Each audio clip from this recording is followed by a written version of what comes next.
दिल्ली के मुख्यमंत्री अरविंद केजरीवाल ने मुफ्त की बिजली के नाम पर कई सालों तक राजनीतिक रोटियां सेकी, लेकिन आखिरकार दिल्ली वालों को झटका देते हुए मुफ्त की बिजली बंद कर दी। इसके बाद से ही केजरीवाल सरकार बैकफुट पर है। उधर बिजली सब्सिडी बंद होने के बाद अब इस पर राजनीति भी जोरों शोर से चल रही। नगर निगम मेयर चुनाव से ठीक 6 दिन पहले बीजेपी के नेताओं ने एक बार फिर अरविंद केजरीवाल सरकार पर हमला बोला। बीजेपी नेताओं का आरोप है कि पावर सब्सिडी ऑडिट दिल्ली की जनता के साथ एक छलावा है। दिल्ली की जनता इसे कभी स्वीकार नहीं करेगी। दिल्ली में एक प्रेस कॉन्फ्रेंस को संबोधित करते हुए बीजेपी प्रदेश अध्यक्ष वीरेंद्र सचदेवा ने एक बार फिर दिल्ली सरकार को निशाने पर लिया।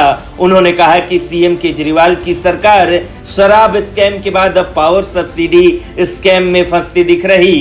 पावर सब्सिडी ऑडिट कराकर सीएम केजरीवाल लीपापोती करने की मुहिम में जुटे हैं। हकीकत यह है कि पावर सब्सिडी स्कैम जनता को गुमराह करने का जरिया है। दिल्ली बीजेपी अध्यक्ष ने कहा कि निजी ऑडिटरों की रिपोर्ट को पावर डिस्कॉम एवं सरकार मिलकर आसानी से प्रभावित कर सकती है। सीएजी एम्पेल्ड निजी ऑडिटरों से पावर डिस्कॉम का सब्सिडी ऑडिट एक छलावा है। दिल्ली की जनता और बीजेपी इसे कभी स्वीकार नहीं करेगी। दिल्ली बीजेपी के नेता और कार्यकर्ता पावर सब्सिडी के खिलाफ गली गली में जाकर पोल खोल अभियान चलाएंगे।